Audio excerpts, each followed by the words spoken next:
get ready. But I was pouring my drink. Oh, okay. Sorry. It's all right. It's all right. You guys already started without me? No. We touched up on little things. We didn't really get started yet. Okay, yeah, we good. did a few, and then we did. So what's going on? Welcome to another edition of the Barely Watching Podcast. I go by the name of Cobra Karate, sipping on that coffee, trying to kill him softly. Coffee. Oh shit! I'm spilling it on myself. Goddamn. Sorry. What up? It's D-Mobile, across the global. What up? It's K.I. Double, your favorite girl. There we go. She came up with something. It's K.I. Figure something to go with K.I. Double. I think I got it. It's your favorite girl, K.I. Double. Anyway. Yeah, that works. Fuck it. Yep. There we go. It does work, you know. So yeah, so me and D was talking earlier. We talking about somewhat Facebook friends that may be racist or maybe something else. I'm not sure what that other thing could be. It could, I'm saying you could kind of chalk it up to culturally clueless. But I can't see that because most of these guys grew up with us and grew up in this environment, so I can't really say culturally clueless. I think it could be something else as far as teetering on that line of racism. I don't know. That's just me. I feel like the term racist gets thrown around a little too easily. So, do you guys have friends that are racist or culturally? I have friends that will say and have racist opinions, ignorant opinions, and shit like that. And they're Facebook friends to me right now, and I see them post stuff, and I feel like unfriending them, but I don't because I don't personally feel like they have any like hatred. I just think they're ignorant. But that's the thing too. Because when you define racism is not just hate. It's also, it's also a superiority complex. So if a person feels that they're more superior than another race, that's also, that's also a form of racism. It doesn't have to be necessarily hate. Because in fact, a motherfucker can fuck with you, but at the same time, he still could think he's always going to be better than you. They'll never consider you their equal. That's also a form, a practice of racism. So I'm not saying that, I'm not saying they're going to hate us or going to hate our culture, but I do feel that some of them have this superiority complex to the point where they think they are better than this. I think they have an inferiority complex. And I think their inferiority complex makes them lie and say, they ain't shit, I'm better than them. And I think that every race has a little bit of that. I don't think so, because the only reason I say that is because certain posts, like for instance, this whole thing of, there was two instances with this one particular person. I'm not going to even say them. I'm not even going to say the name. I'm telling you for like editing it out, whatever. But so there was one issue when the basketball players took a stand for when what's the dude got shot 7 times in the back in Wisconsin. Jacob Blake. There you go. So when the NBA decided to boycott, he went on this big rant and basically chalked it up to shut up and dribble. Basically chalked it up to that. Basically shut up and dribble. And then, so we basically tried to, so there was like a long, back and forth, basically trying to explain, what the whole situation was. He wasn't hearing it. Basically, athletes shouldn't be doing that. Cool. Another post just yesterday. So LeBron James is wearing a shirt that says leader, from Leader of Society. It's basically a play on the whole Menace of Society graphic. And then he has some shorts that said leader on it. And it was a play on the Lakers shorts. And so he was like, oh, this guy, forget about it. You know, he's narcissistic. How could you call yourself a leader? This is and that. I'm done with this guy. I'm ready to trade his cards, talking about he's done. And that's why Giannis won the MVP award. And you're mad because you didn't get this. And then he was like, see, that's why I like MJ, because MJ never talked about what he should get and talk down on his teammates and all this. And then he basically chalked it up to Giannis being quiet. So I'm just like, oh, so you don't like uppity black people. Basically, you're on some shit like, oh, uppity niggas. You know what I'm saying? And then I was like, yo, him wearing that shirt, yo, it's only right. This nigga LeBron made all his friends millionaires. He did so much for the black community. He sent so many kids to college. He fucking, he got a school to the point where if you graduate, you automatically go to college for free, a 4-year university. So, and at the same time, he's showing other NBA players how to make their money and how to invest in things that are bigger than basketball. So I'm like, yo, hell yeah. I'm like, yo, it's only right for him to wear a shirt that says leaders of society. He was like, nah, I don't see that. It's a tax write-off. All right, nigga. Tax write-off? All right, man. So I don't know what to chalk that up to. In that scenario, it makes you wonder what their motivation is. It makes you wonder, do they want him to shut up and dribble because they don't like what he's saying? Or do they want him to shut up and dribble because they don't like that he is saying something? Like, I understand the person that wants to watch basketball and doesn't want to hear about political shit. I understand that person. I'm that person. Now, if the person disagrees with the message and wants you to shut up, but then when they agree with your message, they want you to talk, that's bullshit. They don't want to hear the message, period. Yeah, I think that's exactly what it is. They don't want to hear him say shit. They just want him to shut up and dribble. But then I know this kind of goes away from the Facebook friend and fake racist or feeling inferior to other races or other communities.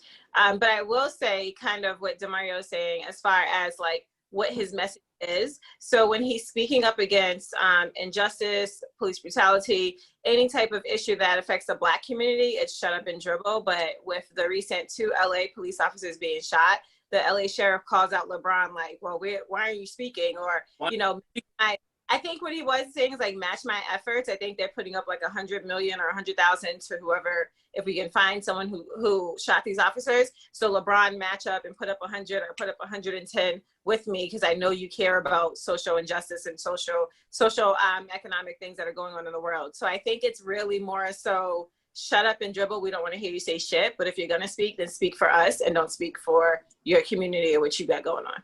See, that's that bullshit. Like that's that bullshit. Like, people, I understand if you don't want to be bothered with the problems of the world. I understand if you want to watch TV and be entertained and you don't want to hear about the shit. Cool. But you don't pick and choose what parts you want your athletes or celebrities to be champions of. You don't get to pick that. It's either you feel that they should shut up about everything, or you shut up and let them speak about whatever they talk about. You know what I mean? I personally feel if I'm watching the motherfucking BET Awards, I don't want to hear about, I don't want to hear about Darfur or starving children in Somalia. I want to watch a nigga dance because I'm watching the BET Awards. Like, I understand that mentality. But you got these ignorant motherfuckers who are like, shut up when they don't like what you're saying. Yeah. You know what I'm saying? And then you got these racist motherfuckers who anything to do with the word black is automatically a red flag to them.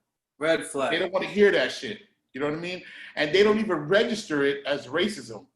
But bro, that's like the epitome of racism. Yeah, exactly. And to further that, so it's just like, all right, so you don't like, LeBron speaking on himself and, bigging himself up, but yet you love Conor McGregor. What the fuck? Like, seriously? Like, okay, so Yo, They love it. Yeah, when a white boy's talking that shit, they're all about it. Saying, I'm like, yo, Conor McGregor said, know who I think? Myself. Ha! It started laughing and everything. He's the best in the world. I'm like, yo, if you mad because LeBron's wearing a Leader to Society shirt, man, if you don't get all the way the fuck out of here. Well, come on, man. He didn't win MVP. Giannis won MVP, which I think Giannis, for me, I'm a sports person, so I think Giannis was a better player overall as far as champion and get your team to fail. But they do MVP off the regular season. LeBron was pissed that he only got 16 votes. So I was talking about this with a few other people that watch basketball. I don't think his anger wasn't that he lost, because he said, okay, Giannis won, he's the best player. But he only got 16 out of like 132. But I think for me personally, with the conversation we was having, I think it's more so because LeBron is, again, outspoken and he's speaking about things that people don't want to hear. So he's realizing like, yeah, of course, I know I would have lost to Giannis because of the regular season, but damn, y'all niggas gave me 16 votes. Like, okay, that you can clearly see like how the line is being drawn in the sand. Like, you're speaking on things that owners and GMs don't want to fucking hear, and they don't care. So the fact that you're speaking on these racial justice or telling people to vote and get who they voted in out, they're gonna now get you out, or they're not voting. Exactly. Go ahead. If LeBron James was going on TV talking about Blue Lives Matter, these same motherfuckers would be like, yes, speak. Love it. And that's, they love it. And I think that people need to be real with themselves and realize that they have biases, because there's a thin line between pride and prejudice. Yeah. So it's a very thin line. And I don't think people understand that. There's a thin line between I am great and everyone else sucks. There's a thin line there.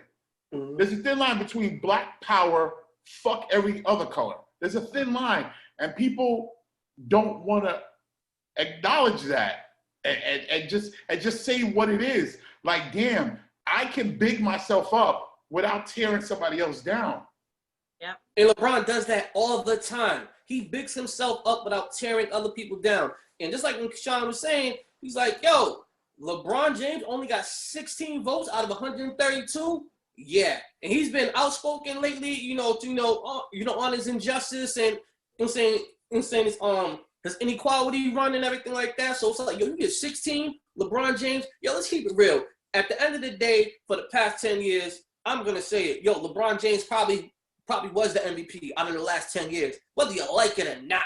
But at the end of the day, they gotta be fair, because I'll say, yo, as far as all around greatest player, yeah, I can say that all around greatest player, not scorer, not defensive player. I'm saying assist leader, all around player. Yes, LeBron James is probably. Yeah, but some people probably still got smoke with LeBron because I got a little bit of smoke with LeBron for initially leaving to go to Miami. I feel like I'm not the hugest sports fan, but I feel like LeBron is one of the people who spearheaded the chasing the ring trend. Yeah, he did. And in my opinion, that ruined the game. Yeah, when I was a kid, you knew that Bird was in Boston. You knew that Magic was in LA. For years, you picked your team, you rode with your team. Now, every year, the NBA is like a pickup game. Every year, it's like a pickup game. It's so bad that they now offer like a refund or a free jersey if if your player gets transferred and you bought the jersey. Yeah. Like, you go to like lidsfansclub.com, like they'll refund your money or give you that jersey if that player gets transferred. So I'm not saying that it's not racism or it's not his activism that's drawing him down. That definitely draws him down. But I think there's definitely some hate on him for that kind of shit too. Yeah, but Damari, that was years ago, and he's won MVP since then. And I really think that I don't think he would have won MVP this year, given he wasn't doing shit really before the bubble happened, honestly. Yeah, but 16 votes is still kind of fucked up. I hear you. They're only voting for regular, and they're not voting for bubble performance. They're literally voting for your regular season performance. It was a shorter season. So, yeah, I don't think it was going to go to him, but everyone calls him the GOAT. So, for him to get 16 votes of 132, I think that definitely has to deal with what you're speaking on and the subject matter. Kind of like the Emmys. The Emmys are tonight. Watch how many Black people get an Emmy just because being Black is cool now. Get the fuck out of here. Let's do that. And that's, I'm for everybody Black. However, it's gonna be kind of like, oh, you're Black? No. Oh, you're Black? Here you go. Oh, you're Black. It's funny. You touched on something a second ago about LeBron doing things off the court. See, a couple shows back, I was pointed out as being one of those people who wants them to shut up and dribble. Somebody, I think Pito said, damn, you want them to shut up and dribble? And I said, sort of. Because, because, like I said earlier, I'm one of those people who, if I turn on a wrestling match or an awards show or a movie, I want to watch and be entertained. I don't want to know that when you were in high school, you beat up a Vietnamese kid. I don't want to know that. I don't want to know that. Also, if you're, hold on, wait, let me finish my thought. If you're LeBron James, right, and you, in my opinion, fucked up the sport of basketball, but off the court, you're the best fucking human being in the world, I can't hate you anymore because of what I'm supposed to hate you for. If I'm a basketball fan, I'm supposed to hate you for basketball things. But then I know this philanthropic part of you, I gotta go, yeah, he's a great human being, but fuck him on the court. Like, what I'm saying is, I think we know too much about the celebrities. I don't want to know all that shit. Yeah, that comes with the change of time, though. You're going to know what's going to happen. I think at this point, our realities in the real world are mixing together. So the reality of the experiences we have and they have, even as basketball players, like, again, I don't think they're having the same racial injustice that Michael Johnson experienced back in his day of playing, but there's still something to the degree. And then thanks to social media, we get to know everything about them. And I don't like that. That's all I'm saying. I don't like that. I liked it when a basketball player was just a basketball player. I liked not knowing that Hulk Hogan and Andre the Giant were friends. I like not knowing that. Yeah, I agree. But wrestling is different because I'm a wrestling kid too. So the fictionality of wrestling versus a real sport. Fictionality, yes, I love it. Use the motherfucking words. I was practicing a little bit. But yeah, I think just with the reality of the real world of people in sports, like now people get to know we're not only fans, now we get to know pieces of them. So I think that's the exciting piece to it too. But I do think it does taint the vision of overall their music, their of the entertainment piece. Yeah, it ruins it. It's feeling like it ruins it. Like everyone loved Kevin Hart before they found out he cheated on his wife, and then people wrote him off because he cheated on his wife. And like if I say Tiger Woods is the best golfer in the world, someone will go, yeah, but he's a piece of shit. He cheated on his wife. What does that have to do with golf? I'm talking about golf. What about OJ? What about OJ? So that you just brought up a good point. There's certain things that trump everything, and I feel like murderer, you're no longer a football player. You're a murderer. Yes. What about Aaron Hernandez? I'll tell you all day. I'm the biggest hypocrite in the world. So yes, you are. There's certain things that supersede that rule. If you murder someone, you're no longer the best football player in the world. You're OJ the murderer. You're not OJ the football player. You killed OJ the football player when you started killing people, in my opinion. R. Kelly killed R. Kelly the musician when he started pissing on 15-year-old girls. He killed that guy. In my opinion. Do we miss R. Kelly? No. What? I said, do we miss? I miss R. Kelly because sometimes I want to play If I Could Turn Back the Hands of Time. That's probably one of my favorite songs of all time. Yeah. What? Say that again? I said, if you could turn back the hands of time and stop him from pissing on 15-year-olds. You probably have to go way far back. If I could turn back the hands of time, and I'd be like, no, wait. Don't piss on her, Kelly. You're going to ruin everything for everybody. You're going to ruin it. Yeah. If I could turn. Truthfully, I haven't listened to R. Kelly in a minute, to tell you the truth. I kind of miss him a little bit. I'm having a hard time getting rid of Tory. And the thing is, some of them, the ones that suck are the ones that you have to make the decision. Because sometimes your brain just kind of makes a decision for you. I literally can't listen to R. Kelly. I'll hear it and go, nah, chill. Yeah. Then there's other people, like actors and things like that, that you have to consciously make the decision. Those are the tough ones, like Kevin Spacey. American Beauty is one of my favorite movies of all time. Kevin Spacey was raping young actors.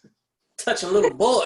So I have to make, that one didn't automatically happen for me. That one I have to make the decision. I can't fuck with this. Kevin Spacey's in it.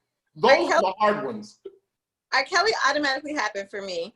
However, I do got a couple playlists, and probably a couple weeks ago, one of his songs came on my playlist, and I started to sing a couple words and had to go back and cut it off. And then to Kylie's point, Tori actually came on my workout playlist, and I was vibing to it for a couple songs in until I realized, shit, Tori, why you have to shoot Megan? So then I turned about until he's convicted, I'm still playing. But that's what y'all get. I to this day I don't know a Tory Lanez song. Y'all be fucking with that new shit. I don't fuck with that new shit. Nigga, new shit, niggas. Yo, the joint with Buju, I'm saying the boy with Juju, Buju, the Trust remix, nigga, that shit's crazy. Never heard it. Never heard of it. Never heard it. I didn't know how much Tory Lanez I liked until now that I have to stop liking him. I can say that. Like the other day, I didn't know he was that big of a deal. I'm like, okay, bye. But then I realized within the last 5 years or so, he's been pretty frequent and dropping some hot shit. The other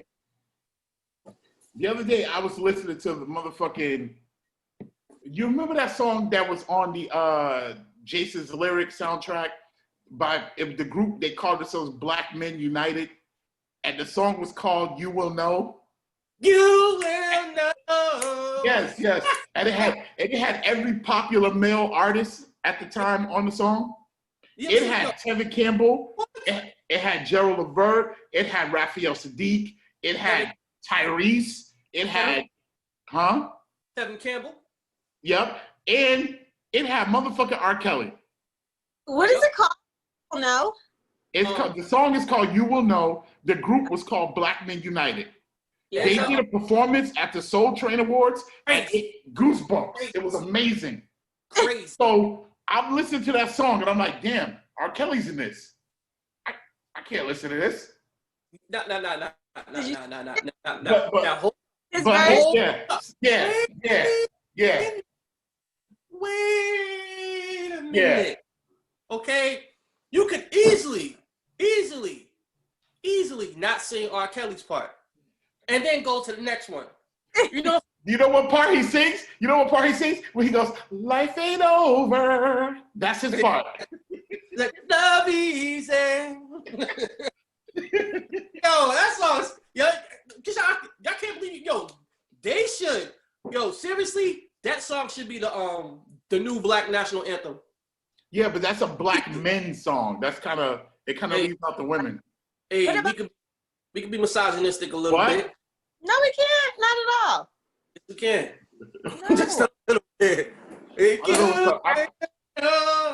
I do not condone. I do not co-sign this nigga on that last statement. Please, women matter. Yes, they do. We love y'all. Thank you. All y'all. Women, you can't live with them. Can't keep jerking off. Can't keep jerking off. Just gotta accept it. You know what I'm saying? That's not my personal view. That's a joke that I heard in a movie. Okay, relax. Yeah. See, damn, I wanted to go. No, I'm not even gonna say that. But speaking of jerks and what's off, how do you guys feel about Cardi B's divorce coming up? Filing for divorce. Offset. They're estranged now. Whatever. Yeah, she recently filed for divorce, and what happened? I can't even see it. Offset. I don't even know what that is. They got Offset looking crazy. Crazy. crazy. Looks crazy. Yeah, so, so she filed for divorce. She filed divorce from Offset. A lot of people were speculating that, that he got into an entanglement, and was going to have a baby. But Cardi definitely jumped on IG and she cleared that and said, nope, it's just basically us. We're not getting along and I'm sick of arguing. And, I want it to be a mutual thing, Yeah, that's a lie. That's whatever. A lie. What's your thoughts on that? That's a lie. If I didn't know she said that, but that's a lie. It's definitely something fucked up that happened. That's a lie. But the thing that people love people, right? That's funny, right? Yes. It's hilarious. People love to see a woman who's not afraid to talk about her love of like fucking and being thotty. They love the shit on that. They love that shit, yo. Like, and I think like women say it's men. No, it's women who love to dog that out. They dog women who do that shit, yo. It's fucked up. So now that Cardi B can't keep her man, oh, they're having a fucking field day with it. It's sad. Well, so go ahead. I don't know. I take a whole different approach. So for me, because it's marriage and it's a baby, I don't really think people should criticize it because it is a family regardless. So you do have to deal with the stuff that gets messy. So hopefully for them and the child, it stays straight. But I do disagree with DeMario because sometimes you are just tired and you can choose to leave your relationship, your marriage, for whatever reason. It might not have been like this move on signing the divorce papers may not have been led by infidelities. However, their marriage may have been rocky from previous infidelities that they just could not get over. So you get to the point of when you're tired of kind of existing in a relationship that doesn't mean not have a lot of promise going anywhere, where you decide to leave. It sucks because they're married and they're married for a short period of time. So I wish they would try to work it out. But I definitely feel like you know when you know. I tell my friends that all the time. Like you'll know when you're ready. You know when you know. So it could be just her point of knowing. I don't. The reason why I think it's bullshit is because when a dude is in the limelight, first of all, dudes being faithful is tenuous at best. Then you give a nigga all the money in the world, fame, and all the pussy in the world. It gets crazier. Yeah. So that's why I think that he was just out there sticking his dick in shit, and she couldn't take it no more. That's what I think. Like, well, I think if it was some regular shit, she would try to work it out because of the media circus that would be around her not working it out. Well, as well, when you personally, I think that when you get married, you take your vows really serious. So keep getting a call. So they're between, you, your spouse, and, your God or whoever you guys choose to pray to. So some people don't find it to be reconcile, whatever word I'm looking for, with each reconciliable. Yeah.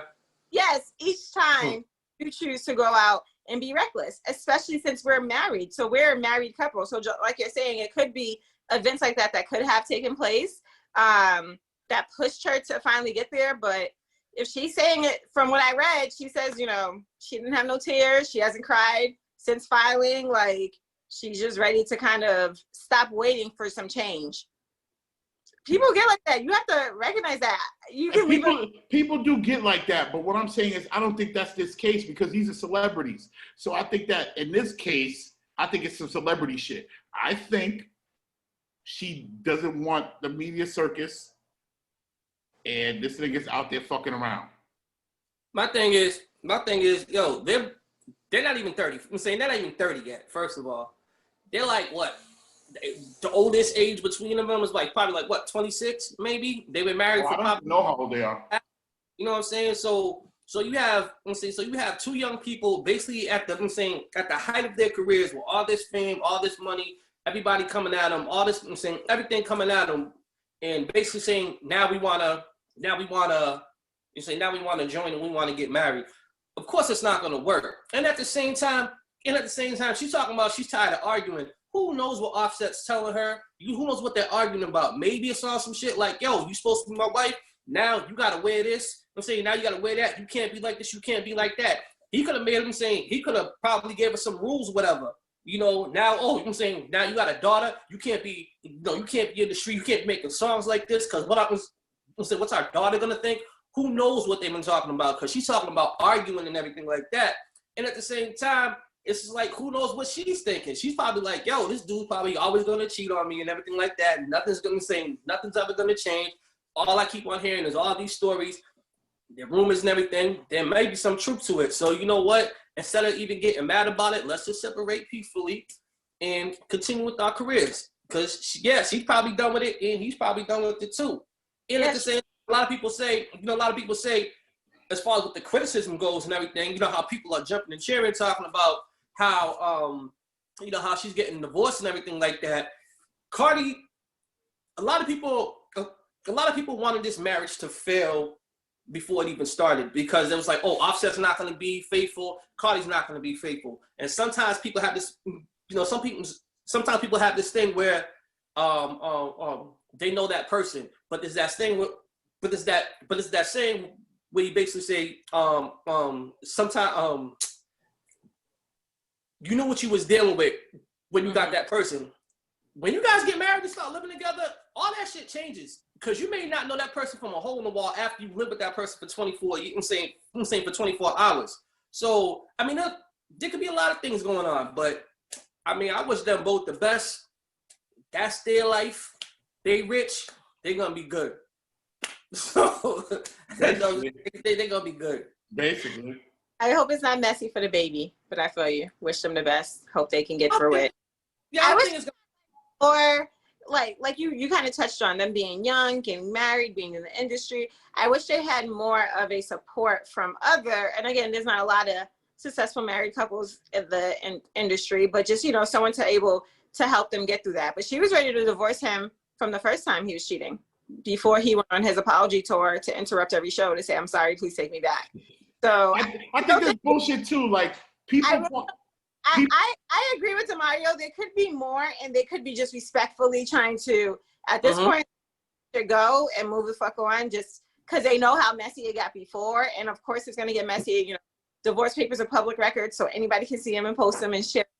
So you do have that shit that's going to happen. But she wasn't with the fuck shit. I think she took her marriage very seriously, no matter what she's rapping about and entertaining the world about. She was a woman of God, so to say, and taking her vows. I'm just saying, like, she's a woman of God, but I'm saying, like, she's taking her marriage vows very serious versus, you can say, oh, she's a woman of God, but she smokes and she's drinking and she's talking about pussy and other stuff that you can challenge on her godliness. But at the same time, she took her vows very serious. She took her commitment to her husband very serious, and he did not. So you take that commitment lightly, and you think that's, I seen a meme. I'm sorry, I seen a couple memes about this, but I seen one that said, Offset, keep your head up. They only made one Rashida. So, you see like that. You like, there are some women that are going to fight through each infidelity, each child you have on them, and each, abuse you give them, or, physical abuse you put onto them. But then there's women, just that one time you scream at them, they're gone. That one time you try to hit them, they're gone. The one time you cheat, they're gone. That one baby you had, they're gone. Some people have more respect for themselves than to lose themselves within that marriage. And again, like Demario said, it could be some more shit. They could be just trying to cover it up. Do you think that dude cheats, girl should be out? I don't believe that. Do you think that? Me or Kylie? You talking both? Nah. Nah, that shouldn't be that. Give him a saying, hey, give him do like, hey, Jack, you give him like 2 strikes, 3 strikes, something, Jack. Jake, y'all gonna do this to me, Jake? You will be playing basketball in Pelican Bay. Listen. Jake. I mean, one time ain't a deal breaker. 2 times, I don't know. 3 times, let it go. in a marriage or in a relationship, Demario? And I don't think there's a difference. I don't think there's a difference. There is a difference. There's no. How's it difference? If me and you have a bond, that bond is that bond, regardless if we're married or not. Oh, but if we don't have a ring, then that bond is only so bondish. Like, To who? we got an understanding until you've legally made me your wife. Man, ain't nothing but a contract. There ain't nothing but a contract. A marriage is basically, you know what I'm saying, a marriage is basically a contract that basically says we're officially boyfriend and girlfriend now, and we, you know what I'm saying, that now we officially could call ourselves something else. Yeah, you're husband and wife. It's just a contract. It's a contract on the sense. I do believe it's just a contract. I do believe behaviors are going to be behaviors. But I feel like in relationships, if you commit yourself in a relationship, I don't think you should cheat. I think if someone cheats on you within a relationship, it's at your discretion on where you're at, or if you just decide to leave after once or twice, or whatever is enough for you. But I believe in a marriage, it's more of a committed union that you are taking with someone, and you're not taking with anyone. We've all dated 15,000 people across the world, but we've only committed to maybe one. Maybe some people are committing to more than one at times, but whatever. You try to only commit to one marriage. You don't have 5 wives unless you're in different countries. It's legal. So I feel like you shouldn't cheat when you're married. Definitely not. I think if I'm married. But that was not my motherfucking question. What was your question? If you cheat once, you should leave. In a marriage, yes. In a relationship, it's up to you. Me, probably, depending on if I don't know. So you talk about if you were married, you would take their cheating to mean something more than if you were just dating them. Yes, because if you marry me, I'm very committed to loyalty. So there can other shit can happen on our marriage where I can probably decipher through. But as far as like cheating, infidelity, fucking someone else, I want a better bond with you. I want a better, I'm more than just on the surface. I don't want to look cute on Facebook or Instagram. I really want our shit to be deeper. So I don't fuck around when it comes to. So that's what I'm saying. So the married cheating is a different cheating than dating cheating. Yes. Yeah. So basically what you're saying is if you were dating someone, you might fuck someone else. No, I won't. If the mooch fucks you. No, That's I what won't. it sounds like you're saying. No, I won't. What I'm saying. It sounds like you're trying to tap dance around that. That's what it sounds like. Shut up. That's not what I'm saying. And I had something I wanted to talk about, but you want to talk about this. But what I'm saying is, if I'm in a relationship and you cheat on me, we will probably have to discuss what our next steps are. I don't know if I would want to, depending on where I'm at in that relationship, if I'm going to continue that relationship with that person, to be honest with you. So it's a lot of different deciding factors. It's not like once you cheat, you're out. But in marriage, more so, I can stick with that and hold firm to feeling that way in a marriage, just because I feel like our unionship should be deeper than you leave me before. Let's figure it out. If you got to go fuck someone else, let's talk about it. Maybe I'll let you. I don't know. What? We'll say what the thing is. I just don't think that, especially in a marriage, it should be a deal breaker. I think there should be, let's say if it happens, I think there should be a talk as far as why did this happen, and basically then take those steps and everything. So especially when it comes to marriage, because a wise man once told me the difference between marriages and relationships is that when you're in a relationship, if you get mad, you can storm out or whatever and go hang. I'm saying, like, however you got to feel. I'm saying, however you got to deal with your frustrations. But when it comes to a marriage, you can't storm out and walk. You got to sit there and figure it out, what's going on. So that's kind of the difference between the relationships. It's like one's basically, it's semi-serious and one is serious as far as like when it comes to figuring things out. Not that relationships aren't serious, Mario, or people can't cheat, but I'm not letting my boyfriend stop me from finding my husband. So I'm not. Yeah, I hear that, but I think cheating on me is cheating on me. Yeah, I agree. But that's one person's perspective. Other people, they may let you keep cheating, and cheating don't mean nothing.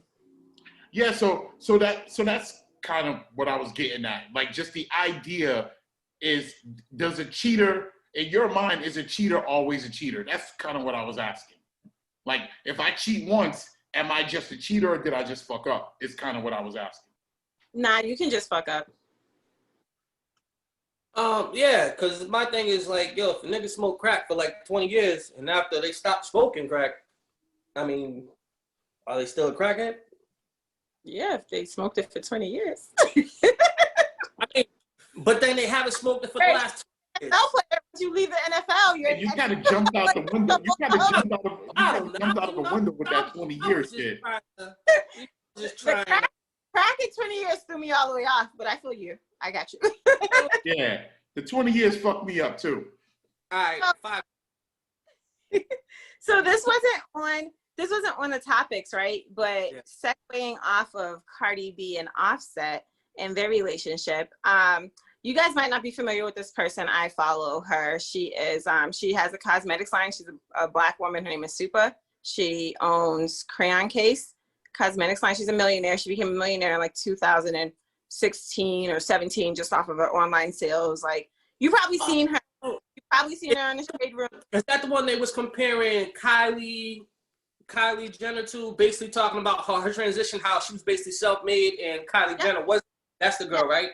Yes. She's like London or something like that, right? Europe or something like that, right? Is she? Wrong person. Sorry. Supa's from New Orleans. I'll share. You've probably seen her. So she was in a relationship. She recently broke up with her baby father, probably not even 3 months ago. She's already on to the next relationship. He's on to another relationship. They were together maybe 3 years, maybe 4. They have a little baby girl who's probably 1.5. So they recently broke up and called it splits. My topic, my discussion is baby daddy. So they move on. And I guess he goes on Instagram and makes a post about, let me see my daughter. Don't have my daughter around other people. He goes in about, like, I know you're too busy because of course, millionaire doing stuff. So she gets on live. Now, mind you, she's been very quiet about the breakup. All you knew was the pictures were gone and she posted single and that was it. That's all you knew. There was nothing else. Mind you, he cheated on her. He got caught cheating. Another Offset situation. Around the Offset time with Cardi. This is the only reason I'm bringing it up. So he got caught sliding in someone's DM or something like that. Probably a little bit before quarantine, maybe, I don't know, maybe sometime before quarantine. So they tried to, make things work. Went on trips, bought bags, you know how you guys do, make things better. But yeah. She went on, he made the post about her and wanting to see his kid. She went on, and you guys probably seen it. She's going in on him. How you gonna pick up your kid? What car are you gonna drive? What car seat he got, Lewis? I don't know if you've seen it. I'm gonna share it with you when we're done. So she's asking these questions, and she's like, I don't even go on live. I don't do all this. Like, you took to social media. You could have called me. You could have texted me. So she puts all their business out there. So my question or my topic is, baby daddy's gone wrong. When they're upset, when they're in their feelings, when you move on, when you have something better. Now, he's now hurt because she kind of exposed him. Lewis ain't got no car. Lewis ain't got no crib. Lewis ain't got no money. She's a multi-millionaire at this point. She wasn't a millionaire when they got together. She literally says to him, Lewis, you was together with me for 5 years, maybe 5 years, I think it was. So they were together for 4 to 5 years and you left with nothing. She put him onto a clothing line. He blew it. Their daughter has Instagram fame just from being popular. So she's like, I gave him the Instagram account and he can run the Instagram account to make money, do the promo she's like, I don't do live promo, but you can do it for the baby because they love her. They want to throw something on her. You can do that. I gave you the password. All you asked me for was $500. I gave you $500, Lewis, and I need my $500 back. So she's put him onto money, and she is now a multimillionaire. Now he is in his feelings that she is now moving on with the next person, and now bringing up, you're too busy. You never have our baby. She's always with someone else. Let me just have my daughter. What are your thoughts on baby daddy? We always talk about baby mamas, and they're always out here. But what about the baby daddies? Go. All right, so twist this around. Twist it, because it's always twisted vice versa. Motherfuckers will be saying that motherfucker ain't shit. She was there for him, such and such. She was holding it down. She was holding it down while he was over here working, making those millions. He put her onto that lifestyle, blah, blah, blah, this and that. She deserves something out of it. When the whole talk of alimony and prenups and everything like that come about. My thing is the same thing. If he met her as a millionaire and he came in a situation with nothing and now they've been 5 years and she accustomed him to a certain living. One, even though he cheated, fuck the alimony, but he should be getting some type of spousal,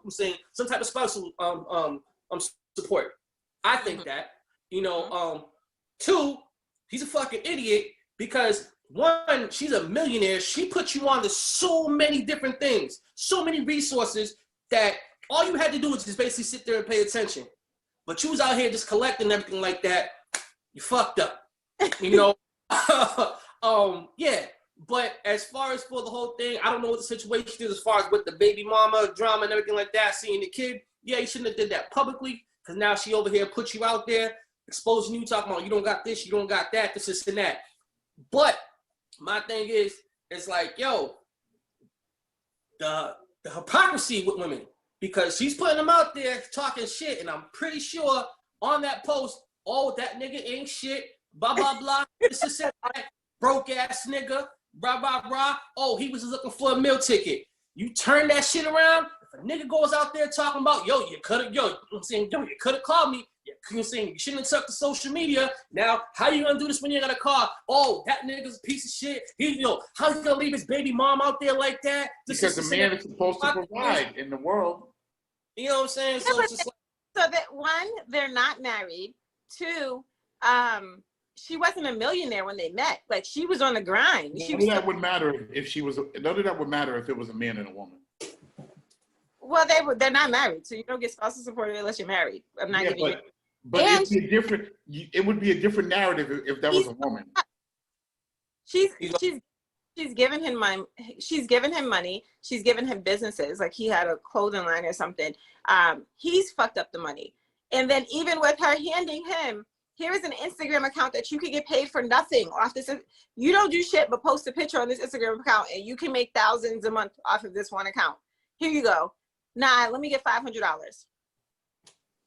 He's not, that's your own hustle spirit that you fucked up. Like, that's like girls who deal with dudes, girls who deal with dudes that are drug dealers and all of this stuff, and all they care about is a trip to Mexico or Miami and a cute Louis bag. Like, what businesses you build with this nigga? What money did you invest with this man? Like, you did all of this for him to go to jail for 5 years or 10 years, and then you sit here and be broke now? Like, where was that hustle? It sounds crazy, but it's like, where is that next step to where am I going to get it myself? So I don't think she should give him money.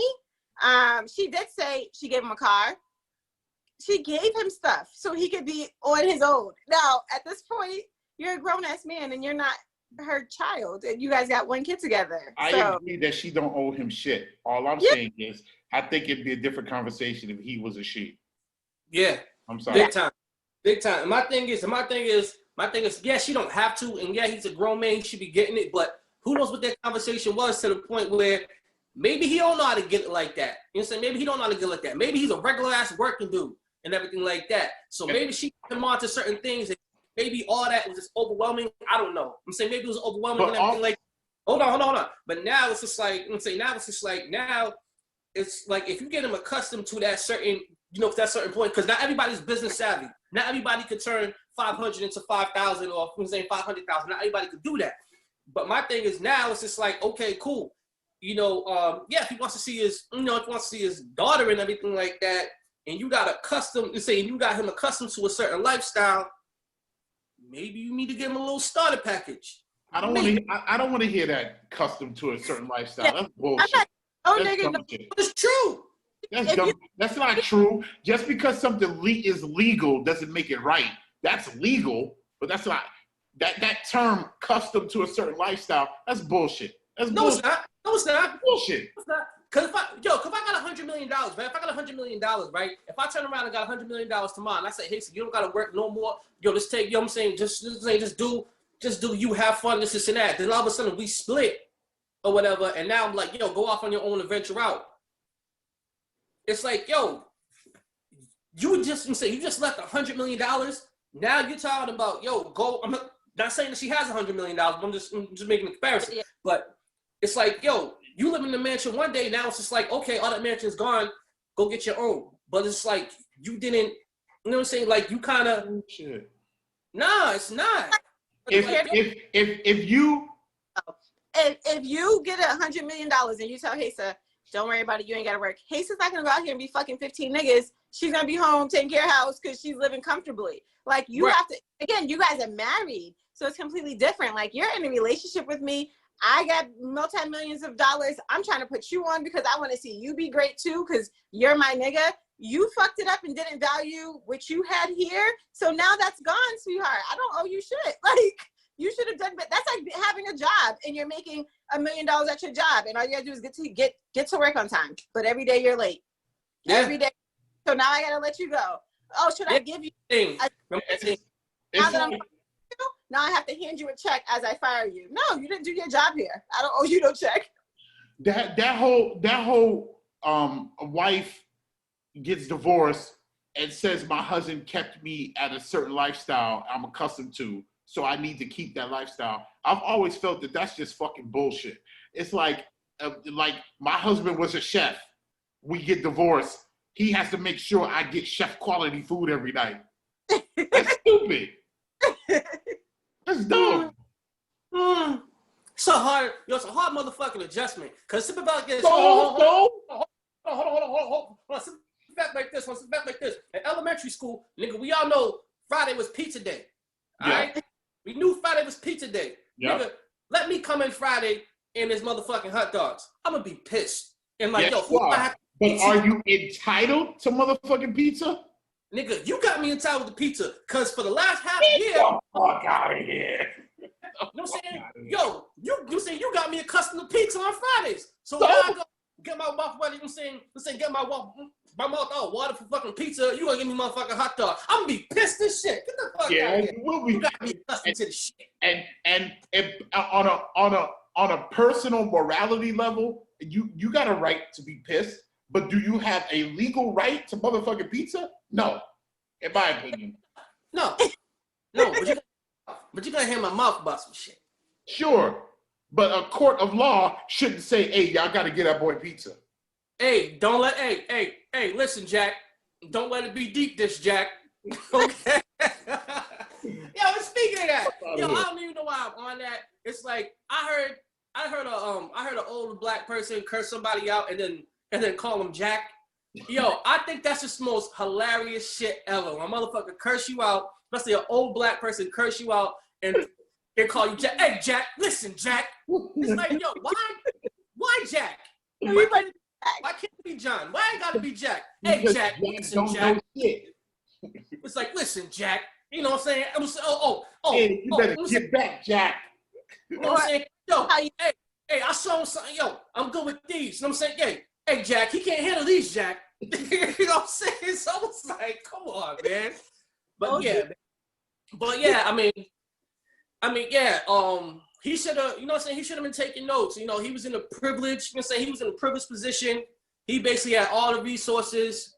He just didn't take advantage of that. And if he didn't, he should have asked questions. Because me personally, if I got that now, I mean, I'm not going to lay back because at the end of the day, I could be like, yo, some of this could be the same. This shit could be gone. So let me get myself situated or let me understand some shit. So just in case I don't need her, God forbid if she passes away or something like that, gets ill, whatever. Now I got to find out how to get it. You know what I'm saying? For the family. So me personally, I'll just be on some shit like, yo, let me try to pick up as much as I can and try to start some own shit or try to learn the business and try to help contribute. That's what I would be on. Your eyes is closed the fuck shut. Close the fuck shut. Don't know what the fuck is going on. You know what I'm saying? And but yeah, man. Yeah, I just want to. I think we don't really put too much limelight on the baby daddy drama that people deal with, but it's very real, and sometimes it's unfortunate, and sometimes it's unnecessary. Like you really shouldn't be going to social media with your business. A lot of baby mamas do it, and we see it all the time on Facebook. And every now and then you got a baby daddy that's in his feelings because his baby mama left him and she's moving on and she's happy. So now it's time to hurt her. So, it happens. I feel like he fumbled the bag.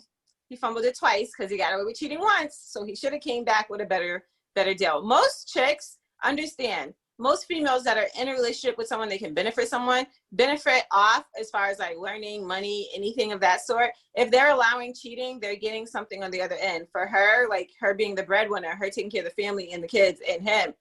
Why am I going to allow you to? What am I getting from this? Like, what benefit am I getting? You know, there are women that sit around and allow their men to cheat because that money in their account dries up their tears quicker than anything else. So they're okay with that. they can get over. Yeah, I'm saying get that retail therapy.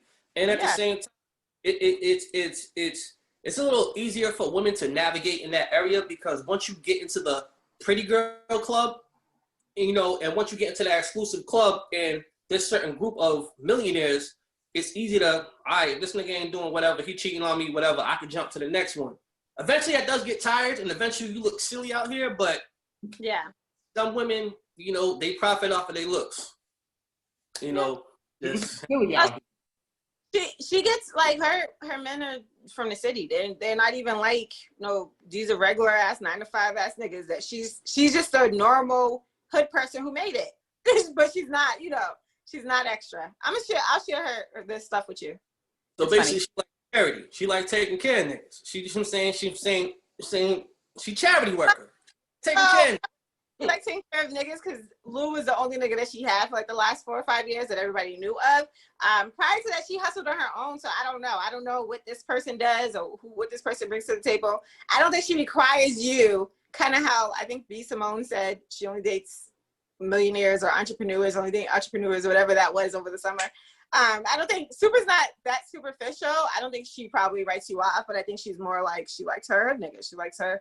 Somebody she knows, somebody she went to high school with, somebody she can relate to, not someone that's just, oh, okay, I got millions, you got millions, let's go to dinner and spend millions. But I'm saying, but even what B. Simone was saying, I get that because at the same time, you definitely want to date somebody that is your equal as far as when it comes to finances and spiritual, mentally, whatever. Because at the same time, yeah, you don't want to be, I'm saying, sometimes you don't want to cater to charity.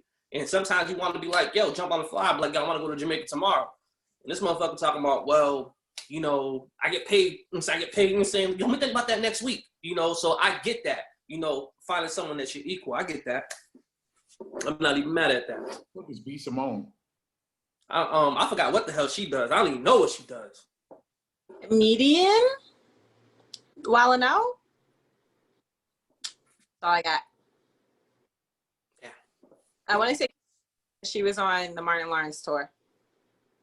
So, comedian. Probably not funny. She's probably not funny. You know what I'm saying? I don't know. But speaking of Wildin' Out, man. Have y'all seen the movie Cuties? No. Okay. Are you guys familiar with Cuties? Yes, we're familiar, but not watching it. D, you familiar with Cuties? Yeah, I know what it is. All right. So while so we know about the controversy between Netflix and everything, everybody's talking about, oh my God, you know, over-sexualizing young 11-year-olds, whatever, and they're doing this and they're doing that, they're gyrating, they're twerking, they're doing all kinds of shit in this movie. Now, I was hearing so many things about it, and I'm like, yo, so a friend of ours, my man Mike Jerry, shout out to Mike Jerry. Mike Jerry puts a post up and says, yo, who's seen the movie Cuties? Because everybody who's talking about it never seen it. They're only looking at the preview. And so he's like, yo, who's seen it? And a couple people said they saw it, whatever, and they was like, yo, it's not as bad as what they thought it was. You know, it was just the trailer, whatever. And it, you know, sparked a lot of controversy. So me and my wife sat down and was like, yo, let's see what this is about. Let's watch it. We only got halfway through the movie. Basically what the movie's about, it's about fast-ass 11-year-old, I'm saying fast-ass 11-year-old girls trying to be fucking grown. That's all it is. Yeah, the twerking and the gyrating on the floor and everything like that is a little bit much for me. That's why we couldn't get through it. But I understand, I'm saying, where people are coming from. But at the same time, art is definitely subjective, and this could be considered an art piece. But when we was looking at that, we're looking at it like, yo, and it comes back, to, I understand why a lot of people were going crazy over Cardi B and Meg Thee Stallion's wet ass pussy. Because when you put out wet ass pussy and you got these little girls looking at that, you get Cuties. That's exactly what you get. And simple fact is, if you're gonna be mad at Cuties, you better be mad at that fucking video too.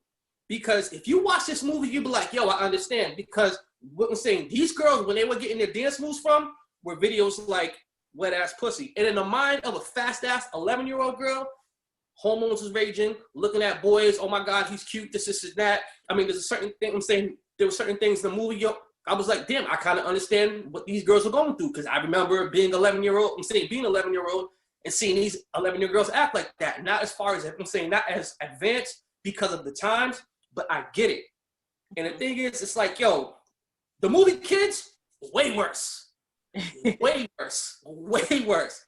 And the thing is, what people don't understand is that if this movie is so over-sexualized and everything like that, it wouldn't have got a freaking rating by the FCC or whatever. I'm saying whoever commissions that.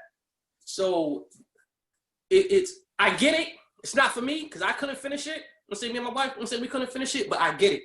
And I get people's outrage over it. But yeah.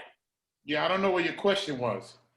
It wasn't my question, but no, because you said, you guys said you guys didn't see it, so I just, kind of. So I think I've heard the controversy about it, and when I saw the commercial for it, I thought something like this is too much. I was like, this is too much. That's just what I thought when I saw it.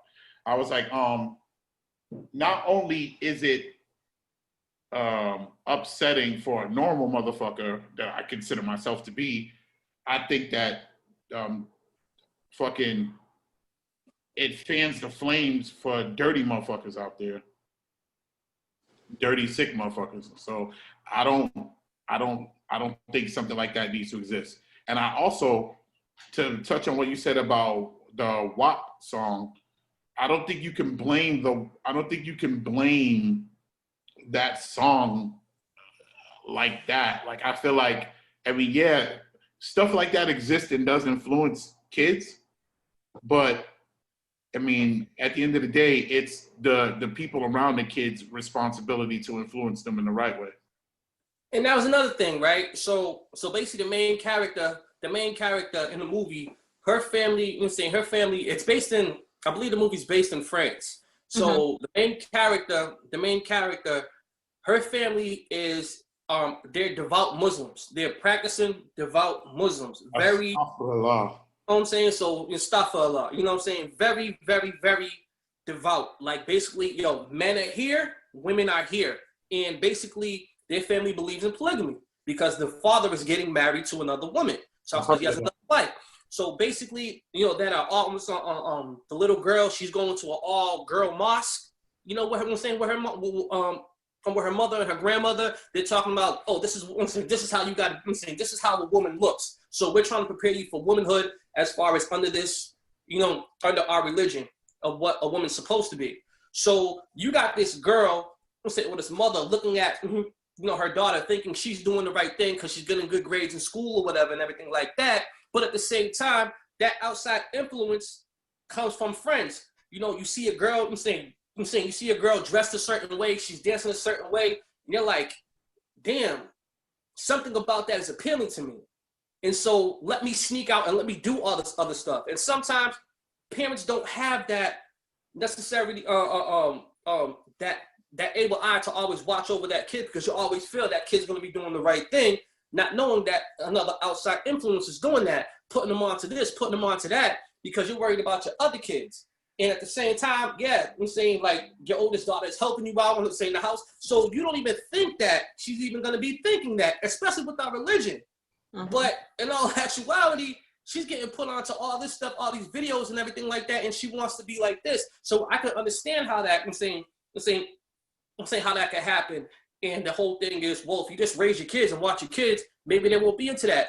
No, with this society, how easy all these videos are accessible. It's hard to monitor your kids. It's hard to monitor. But that's still the job. Of course it is. Like, I'm not saying. All I'm saying is, that's still what you have to do. Like, the outside influences are definitely going to get your kids, and it's your job to fight it. That's it. It's the constant battle. That's the world. That's life. It's kind of like when we were younger. I don't know if you guys had it as much as me, but my mom would not let me hang with certain friends based off what they did. If she didn't talk to their mom, if she felt like that what she puts into myself and my sister. She wasn't allowing us to go and kind of be broken down in a different households just because this parent allows this at their household. So yeah, I agree with DeMario. Parents definitely have to control that outside influence, even if it's their friends. I don't think that parents do that much. As possible. That's just what you got to do. Yeah. And you know, as much as you're a kid, you're like, why can't I hang with her? She's cool. Why can't I hang with him? He's cool. But that influence will take you from being that basketball star going to the NBA to being that basketball star locked up on some drug charges because you was with that bad friend.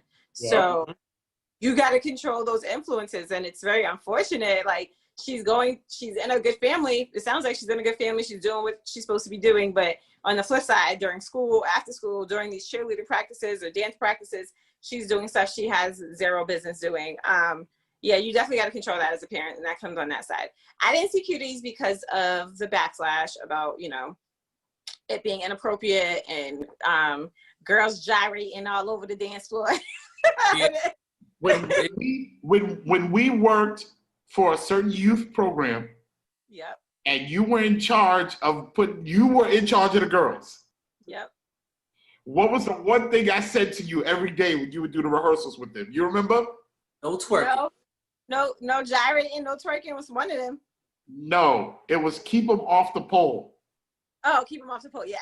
I said that to you every day. But honestly, I got that from Shari because when I used to dance with Shari, one thing we were not doing was twerking. Even if we tried to incorporate a side twerk, like a slide poke out, nope, it's not happening. But that's from adult influence, and I was a kid and she wasn't letting us. So then when I became an adult and had kids, like, yeah, no, you're not turning to the side, you can't drop on the floor, you know, you can't do anything that would be vulgar for their age. Now if you're an adult, if I'm in an adult dance group, absolutely tear it up, do what you have to do.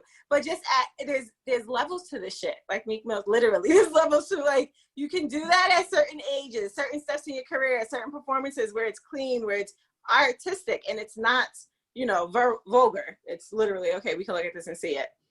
But isn't there a case with one of the guys? Didn't he? I think someone from Netflix, a top level executive got caught with some porn or something like that. Some child porn, I think, something like that. So yeah, and so that was like, you know, playing down the sexuality to little girls. Me and my sister talk about it all the time, like telling a little girl she can't wear a two-piece swimsuit because there's pedophiles. She can't wear, in her own house, she can't run around in just underwear like how little boys do, you know, as a little girl who doesn't have no chest, no nothing. She can't just run around with underwear. She has to cover herself up and be more covered up for the reality. I think we should tell little boys too. Yeah. I think I tell little boys too. I don't think it should go one way. As long as there are sickos in the world, cover your kids up. Keep your kids off Facebook. Don't take pictures with them at the beach. I'm sorry. I feel like we should be doing that. Yeah. But then you take away the innocence of a child who has no idea of what sickos are, who sickos are. They don't need to know why. That's like racism. There's racist people in the world, so don't be so black. Don't be so black out here, kids, because there's racist people. Don't be so black. I don't know if I draw that parallel. I don't know. Hey, wait. Kids are innocent beings. They do nothing wrong. Little boys want to walk around with ball shorts on and no shirt in their house, and little girls probably want to do the same thing, but got to put on panties because, you know, whatever the case is, they're in their own home. They should feel safe. Now, if you got Uncle Charlie who've been touching little boys and you got Aunt Susie who likes to touch little girls, Aunt Susie and Uncle Charlie have no business in your household, so that kid can grow up and be innocent and a child and not feel fearful. That's like, don't wear a two-piece and with your ass out, or unless you want guys to touch your ass when you walk down the street. Because. So I don't think not doing that stuff will protect them from getting touched or diddled or anything. I just think I don't want to be with my child, male or female, and think that somebody is scoping them out because of what they're wearing. I don't want that in my mind. Mm-hmm. So I'm gonna cover up my kids, and if I ever have kids, I'm gonna cover them up. I'm not gonna be putting pictures of them in the tub on Facebook. I'm not gonna be putting pictures of them at the pool. I'm sorry, I don't want to know that someone is checking out my kid. So to say, and and even with the movie, it's kind of reality based, in an exaggerated form, so to speak. Because when you on Facebook, Instagram, and everything like that, sometimes you'll see, sometimes you'll see mothers, aunts, and everything like that encouraging their little niece or their little daughter to dance a certain way, or to do certain moves, or to pose a certain way, and everything like that.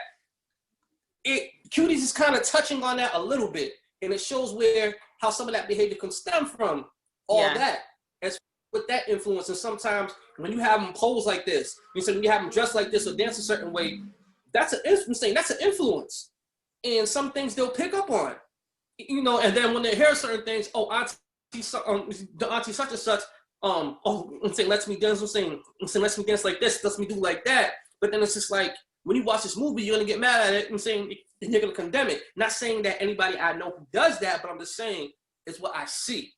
Yeah. And it's kind of, I didn't get to the end, so I don't know how it is, but from what I see, it's kind of, I mean, there's some underlying, there's some underlying things with it. If you really, really pay attention, you're like, holy shit, this is what's going on, but it's in an exaggerated form.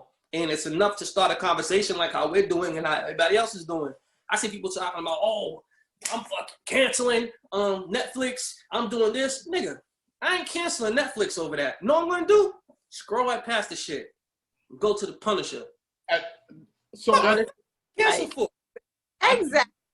to touch on Kishana's point about Uncle Charlie coming over and shit like that, I don't know. Like, I feel like if you have a 6, 7, 8-year-old child,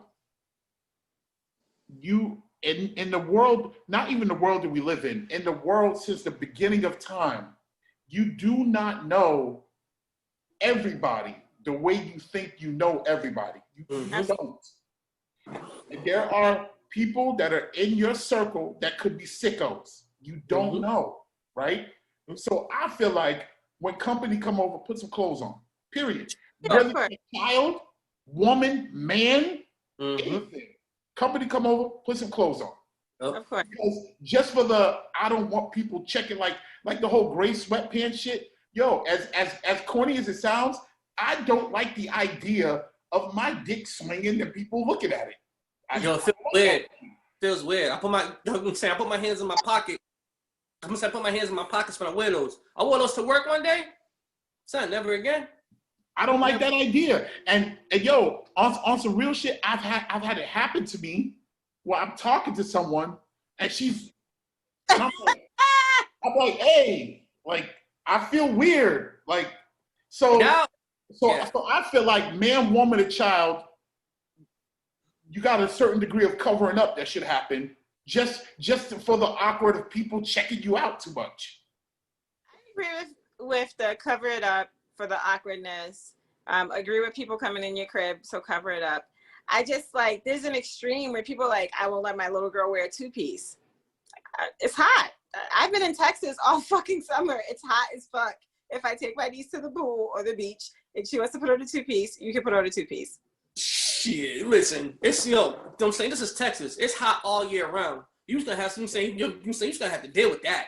Exactly. Yeah, so there's certain situations where, hey, that's just what it's gonna be. But there's an extreme, like in Callie's defense, I've seen people talking about the Cuties documentary on or whatever it is, the movie or whatever on Facebook, and I've seen people literally say like, my child won't wear a 2-piece, my child won't wear a crop top. Now I'm all for no fucking kid needs to be in a crop top. I don't understand why they make them. I don't understand why they put the kids in them, whatever. But to each his own. If they want to put their kids in a crop top, go ahead. However, a 2-piece is a normal swimsuit, a normal uniform of an outfit to wear. Like, and if it's 116 degrees like it's been here, a bitch is putting on a 2-piece. I don't care how old she is. Like, she will put on a 2-piece. But people won't do that just for the simple fact of other people that would see their kid and be looking at their child, or if they took pictures and put the picture on Facebook, people that can see it. Now, I agree, like, there's sickos everywhere. No one's circle is safe of sickos. You don't know. You just want to trust that you have it best. My biggest point was like the innocent of children that don't, it gets taken away from that child because of the sickos. So get rid of. You don't got to know why. You don't Yeah.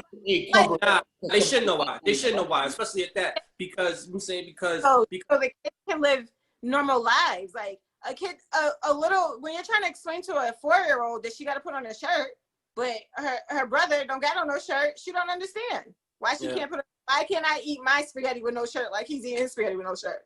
But that's what I'm saying. I believe it should be fair. He put on. You know what? You're right, sweetheart. Put on a shirt, little boy. Yeah. And I think you have to give them an explanation. I mean, in the most understanding. Nah, you do. When I was a kid, you know what the answer to why was? Because I fucking said so. Fuck out of here. And where did that get us in life? Where did that get us in life? I'm good. Questions. Yeah, I'm saying, but there's a lot of shit. But there's a lot of shit. Nah, fuck that. Now, sometimes you have to give them an explanation so they can understand it a little. You know what you got to give a kid? Seriously, you know what you got to give a kid? Food, clothing, shelter. Everything else is extra. Fuck all that shit. Nah, man. Food, shelter, love, and there's one more. There's 5 necessities. Well, hold on, wait. I'm talking about stuff that love and shit. It just comes natural. I'm talking about shit that you really got to do. Out here that don't fucking love their kids or don't know how to love their kids properly. No, it doesn't. Because they do shit because I told you, and do what I say, not as I do. And they teach their children as they were taught, and it does not necessarily mean it's the right way. Like the because I told you worked on our generation, and it barely worked. Look at us. It barely worked. I'll tell you, like, what do you mean it barely worked? It's taught us other things along the way, but there's also things that took away from us. So there are ways to the new school parenting and the old school parenting that can be mixed together to be a good parenting skill. Like I don't think it needs to be completely old school or completely new school where you let your kids be free and be whatever they want to be today. Like no, there still should be some structure because kids need to learn and grow. But like Kylie said, explaining the whys to kids is very important. Because at the same time, what that did for me is like, nigga, I can't wait till I'm 18 so I can talk back. Yeah, that's me. Yep. I can't wait till 18 so I can talk. You're right. And it's just like, I'm saying at the same time, but a lot of that shit didn't resonate with me until later on. I'm like, okay, I got it. If she would have the not answering why wasn't the problem with these parents. The problem was inconsistencies with the discipline. That was the problem. Like people like to say that the kind of stiff discipline thing or the do as I say, not as I do was fucked up. That wasn't the fucked up part of it. The fucked up part of it was inconsistencies. The fucked up part of it was I will jump on you this time about it, but next time I'll let it ride. Or if you're in front of this person, you better not say that word. But in front of that person is cool. The inconsistencies in parenting is what fucked up people. It wasn't like do as I say, not as I do. It makes sense. I'm an adult. You're a child. There's things I can do that you can't. And you have to eat that. Yes. Yeah. I agree with that. I definitely agree with that because I say that shit all the time. You say do what I say, not as I do? Oh, I do that shit all the time. Especially like, Dad, it smells like a skunk in here. Yo, shut the hell up, mind your business. I wish I would ask Butter and Jody why. Yo, I swear on everything. I ain't ever said why in my life. I seen it. I'm like, nigga, you ain't gonna ask? What? I'm saying, you saying, like, I get you. There's certain things I know I just couldn't challenge or ask why. It's like, oh, no, that's it. I'm trying to understand. I'm trying not to think like that. Please explain to me, I'm not being argumentative. I swear I'm not. Please explain to me why they need to know why about anything. Explain it. Because the way children, I'm saying, you got to put your mindset in you got to put your mind in the mindset of a child. Right. Because a lot of times when things weren't explained to me, I thought they don't want me to have fun. That's the way I was thinking. I was like, okay, so they want to explain to me, so why can't I do that? Okay, I'm saying, I get it's an adult thing and everything like that, but they let me do this, but I can't do that. Oh, they definitely don't want me to have fun. That's what I'm thinking. I'm saying, and that's the way I'm thinking as a child. So my thing is, I can't wait till I get to the age where I can do that, or what I'm saying, or where I can rebel. I'm saying, and do that. But if things were explained to me more, I would have had a better understanding of it. and I would have took it in more. I would have received it better. But you just telling me, I'm saying, because I said so, it's just like, okay. Because even now, I'm saying, as adults, if someone says, why can't you do that? I'm like, oh, I'm saying, just because. You can be like, yo, but now you have to give me an explanation. You know, it's the same thing as a child, but it's in a different form. I'm saying it's in a lighter form for me. Yeah. And that's I'm saying that's the way my childlike brain was thinking at that time. Because some people, because some kids are curious. And at the same time, I think a lot when you don't explain certain things, or when you just don't give them any type of reason, it suppresses a lot of things. It suppresses them it expresses them to ask questions. When it comes to the outside world, it suppresses their creativity. On certain things, I think it handicaps and suppresses a lot of things, and at the same time, it stunts their personality growth too. So I feel some things you have to explain to your kids. Sometimes you have to tell them why. Or have to, you just can't cut them off like that, because I think, me personally, it does certain things. So I don't have children, but I have nieces and nephews, and I learned from them growing up, as well as just being more of, I've always been in HR and the managerial piece of it all. People work better when you explain the whys. You get their bought in. Even as adults, as you and I, like, we're able to understand the podcast, whatever we're doing, as long as we understand the whys to it. You know the why, you have a better buy-in, and you're gonna be able to, I guess, perform better. When it comes to kids, explaining the why to them is probably to get them to understand what you're trying to tell them, as well as prevent it from happening again. Like for me, I got told, do what I say, not as I do. I got beat, I got whatever, reprimanded for whatever it is I did wrong. But no one ever told me why. So I kept doing the shit, and I got in trouble again, and I'll do it again, and I would get in trouble again.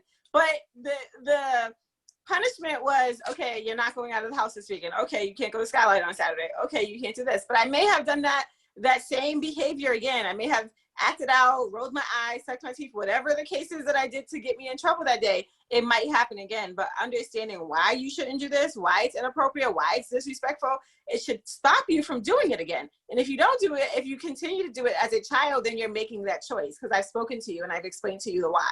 If I just tell you no, if I just tell, take your elbows off the table, and every day I'm talking to you, take your elbows off the table, take your elbows off the table, I'm not explaining to you why your elbows are on the table is a bad thing. So you know not to put your elbows on the table again. Do you get what I'm saying? It's so, because I used to be like, why do you have to tell kids why? Like, tell them what the fuck to do, and they're gonna do this. But then I realized, like, when they understand the why, when they're included, we don't treat them like yes, they are kids, but they're also growing. They're a growth of knowledge. You're a sponge. You're absorbing everything around them. So whether we say it or we don't, if they see it, they're gonna know what's going on. So you might as well explain why mommy's room smells like skunk and why you can't come in here after 7, okay? This is what goes on here, okay? You can't come back in here, okay? Thank you. You have to kind of tell them something. Yeah, so I guess all of that makes sense. You know what I'm saying? So in their creativity and all that stuff. And it wasn't like I was never told why as a kid. I just never asked. I couldn't ask why. Why was sort of disrespectful. Yeah, why was like cussing. If you said why, it's like, what? Why was sort of disrespectful. Like if you said why. Yeah, like my mother would tell me, oh, don't put your elbows on the table because ... Don't touch the stove because ... You know, the why was given to me a lot of times. But I'm just saying, in the event that it wasn't given to me, saying why was talking back. Mm-hmm. And I still believe that. Even with everything y'all said, I still believe that. Why is talking back depending on how you deliver it? Mm-hmm. Like you said, don't touch the stove. Why not? I think you get two options. Because I feel like a lot of the whole allowing kids to choose what they have for dinner, allowing kids to have a say in the way things go. I think asking why is, in my opinion, is close to this, not exactly it. I think those things lead to them maturing faster than they need to, in my opinion. I mean, you have to pick and choose. Yeah. I'm saying you definitely have to pick and choose. As far as for getting to choose what you eat, nah. It's like, yo, if I cook this, everybody's eating this. You do not get to eat nothing else unless you're allergic.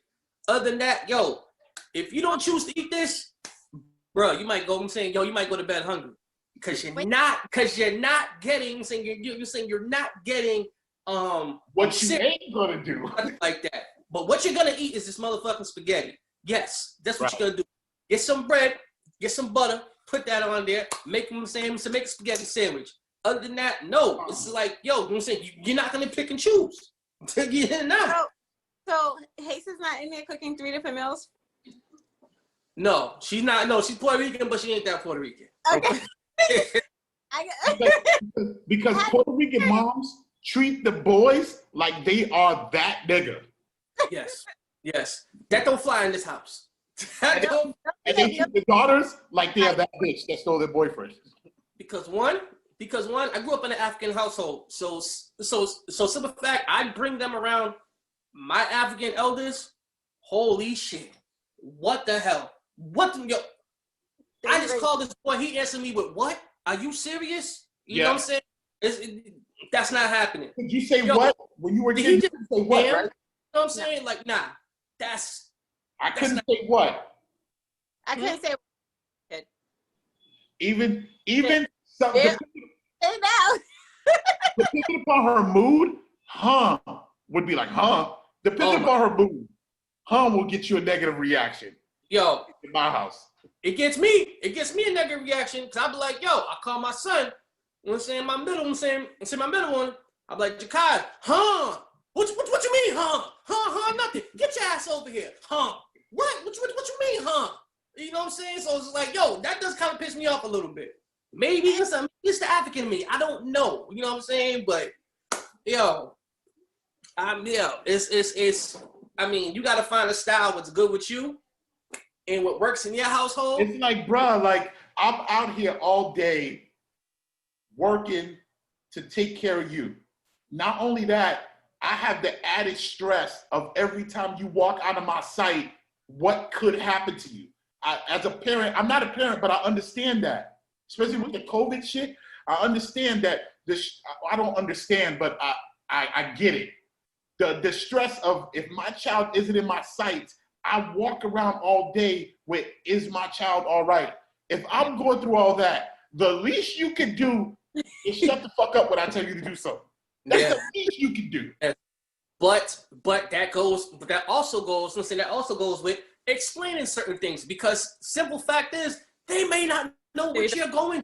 They may not know you had a stressful day at work. They may not know they curse such and such out because they're playing supervisor when they not. You know what I'm saying? So therefore, it's like, yo, I can say, I call you, fuck you mean, You know, now it's just like, I'm saying, dad, you mad? What you got? Oh, I had a stressful day, blah, blah, blah, this and that. Oh, okay, cool. You know what I'm saying? I understand that. Now I'm going to be mindful, because I don't want to piss you off, even more, because I know you had a day. In a perfect world, it's supposed to go like that. Okay, all right. I'm going to say, go ahead. Of course it's not. Okay. Maybe with my oldest, he's a little bit more caring and understanding, but my middle one and my youngest, nah. They're like, oh, okay, cool. So what we eating up? You know what I'm saying? So, we eating nothing's cooked. Are we ordering? You know what I'm saying? So it's just like, privileged motherfucker. Are you serious? You know what I'm saying? So yeah. I think we got kind of lost with the kids. Some of the kids, I think that we wanted to give them, or at least parents I know, they wanted to do so much for their kids and give them so much that they didn't have, where you lose that piece of that sense of respect, that little piece, like, we always raised with, we knew respectful. Like I couldn't walk into Mario's mom's house without speaking to everybody. I knew that without ever meeting his mom, just from who raised me. We miss that with some of the kids that are growing up now, that respect level of just even, I had my cousins and my niece with me for the summer, and they were, thank you, please, and thank you every 2 seconds. And I was just like, oh my God, I was so happy to hear that, where a lot of kids, they're not saying please or thank you. Can I have this? They might not even ask for that. They might just go up in your house and take some shit. And you're like, nigga, did you ask? Did you just walk in here and open my refrigerator? But they're just used to that. And that's what's the problem? I can't just come in here, open the refrigerator? No, what is going on? But it's different. What is one's own? Puerto Rican household. Puerto Rican households. Puerto Rican household. Yeah. Come to my house. I don't think my kids are gonna be able to be friends with Puerto Ricans. Just kidding. Just kidding. Sorry. All my Boricuas. But that's the thing. That's the thing. This is like, yo, you walk into someone's house, nigga. How dare you come in the house and not speak to them? I don't care if you don't know them. Say hi, how you doing, everything like that. Cause my mom will make me walk the fuck back out, knock back on the door, come back in. Okay, speak. Yeah. You know, and my wife, even though she's Puerto Rican, she definitely does that. Yo, you ain't saying bendición and saying nobody. You know what I'm saying? Whatever.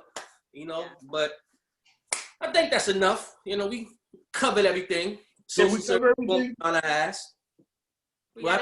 Did we cover everything? Did we change the world today? I think we kind of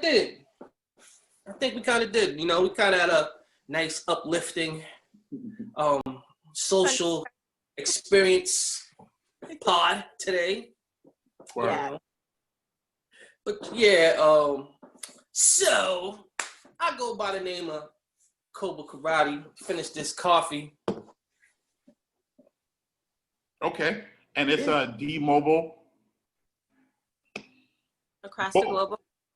Across the global, a.k.a. Bill Cosby, a.k.a. Black Seth Rogen. Rogen. The hat trick. And anyway, speaking of the hat trick, I don't know if you guys noticed, I changed my hairstyle 3 times within this episode, so I get the hat trick of the episode. My hair ain't nobody studying you and your hair. Yeah, we're men. We're men, and we're men, and so it's not like we're trying to get with you or nothing like that. So if we were trying to get with you, we would have noticed that. We wouldn't notice anything. We won't notice nothing unless there's a nip slip. Anything else we won't notice. Something like that, or something. On fire, we won't know shit. Good, though. I like your hair, though. Oh, and just like you know saying, to wrap up the whole kid thing, like my man TK motherfucking Kirkland would say, who raised you? Who raised you? That's a good question. But we're waiting for we're leaving? We're done? Yeah, I think so. Okay, bye. Bye. I'm lost. I was trying to get to the next day. All right, anyway, it's your girl, I double. Podcast, so make sure you motherfuckers subscribe to the YouTube channel, like, comment, do whatever. All right, we out of here. Bye. Peace. And we won't have to find no